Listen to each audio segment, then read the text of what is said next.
Fala pessoal, eu sou Luiz Felipe Carneiro, canal Alta Fidelidade. Hoje é dia de falar sobre um disco. E eu escolhi um disco bem rock Brasil dos anos 80, que eu sei que vocês gostam. Tá aqui, Plebe Rude, O Concreto Já Rachou. Capa bem simples, despojada de acordo com a sonoridade. Aliás, nem parece banda brasileira, né, pela capa. Aliás, tem toda uma influência do punk, do The Clash, né, beberam muito na fonte. Mas a Plebe Rude é uma banda que é daquele tipo que a gente chama mais um filhote da Revolução, né? Quando está ainda começando aquela abertura bem lenta e bem gradual, política no Brasil, né? A música é uma banda meio que está no time da Legião Urbana e do Capital Inicial, com letras críticas, inclusive é uma banda de Brasília também. Eles cantavam tudo de ruim que acontecia, apesar do Felipe Seabra, né, o vocalista, ele não ser brasileiro, ele nasceu em Washington DC, mas era um cara que veio cedo para cá, né? Brasília tem essa coisa, né? Os pais diplomatas, então todo mundo em Brasília, as pessoas se conhecem, né? Enfim, assim como o Dado também, que o pai era diplomata, Bélgica, se não me engano. Então eles se conheceram, Felipe Seabra, Janderameba Bilafra, André X. Miller e o baterista Gut Wurfman. Todos egressos da galera da Turma da Colina, como eu falei, né? Irmã de ideais da Legião e do Capital.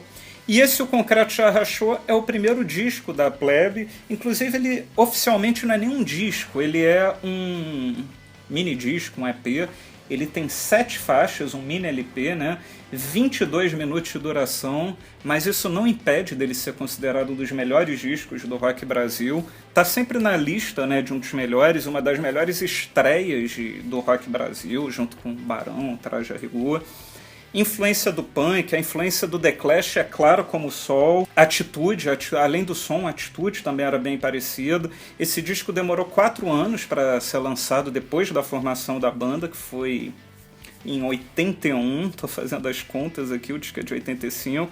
O padrinho é o Herbert Viana, assim como ele tinha feito com a Legião, de mandar uma fitinha da Legião para a EMI, para os executivos, ele fez a mesma coisa com a Plebe Rude, e assim foi fechado o contrato da Plebe, também com a EMI. E a Plebe Rude eles já eram muito enturmados com o pessoal, eles tinham um moral grande lá, porque eles são muito bons, né? Então, por exemplo, a Fernanda Abreu participa backing vocal, sax karatê, o George Rael toca sax em algumas faixas, o Jacques Morelenbaum, né, o grande cara lá do violoncelo, que tocava na banda do Tom, do Caetano, ele fez aquele solo clássico, a introdução clássica do Até Quando Esperar do violoncelo é dele. O Renato Russo escreveu o release do álbum, ou seja, nada mal, né, para uma estreia. As letras, assim, são um tapa na cara dos governantes e da gente mesmo, né? Porque expõe de forma nua e crua tudo o que acontecia no Brasil e continua acontecendo até hoje. As letras continuam super atuais, vou dar alguns exemplos aqui. Por exemplo, Até Quando Esperar, a plebe ajoelhar esperando a ajuda de Deus, que é algo mais atual.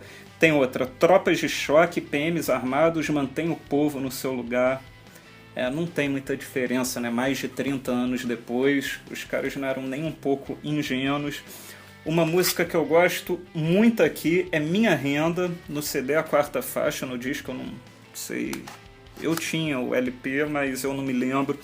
E a letra é muito curiosa, eles falam assim: eles trocam minhas letras, mudam a harmonia, mas no compacto tá escrito que a música é minha. Já sei o que fazer para ganhar muita grana, vou mudar meu nome para Herbert Viana. Na verdade, é uma crítica às grandes gravadoras, né? Que o artista que faz a música, mas as gravadoras mexem em tudo e no final ainda fica com a fatia maior do lucro. E o curioso é que eles fizeram essa letra antes de conhecerem o Herbert Viana.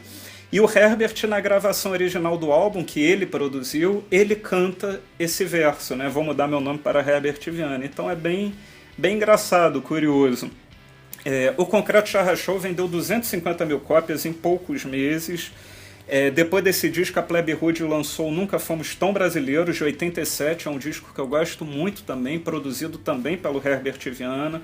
Aida é uma música que eu acho sensacional, que é desse segundo disco deles. Em 88 eles lançaram a Plebe Rude, né, um disco auto-intitulado.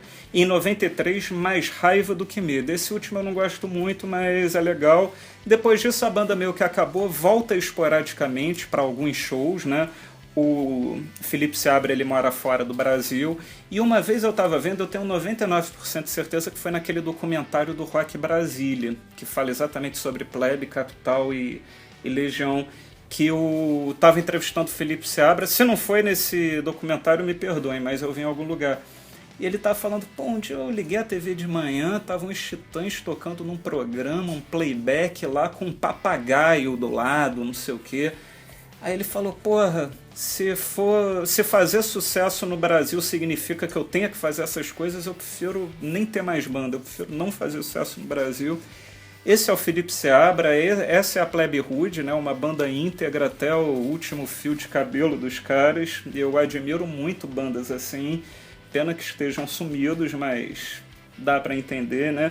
E eu queria saber de você exatamente o que você acha da Plebe Rude, porque apesar de ter uma história muito importante para o rock brasileiro, né? Não é das bandas mais conhecidas, tipo Paralamas, Titãs, Legião. Quero saber se você conhece, se você tem alguma música predileta. Vou mostrar a capa do disco aqui de novo, Plebe Rude, o concreto já rachou. Isso daqui é uma edição dupla que tem também o Nunca Fomos Tão Brasileiros, que está aqui. Aí a Mai lançou isso em 2003, aqui um 2 em 1. Enfim, deixa aqui no comentário com essa música predileta da Plebe Rude. Amanhã a gente está de volta com mais um vídeo aqui no canal da Fidelidade. Tchau!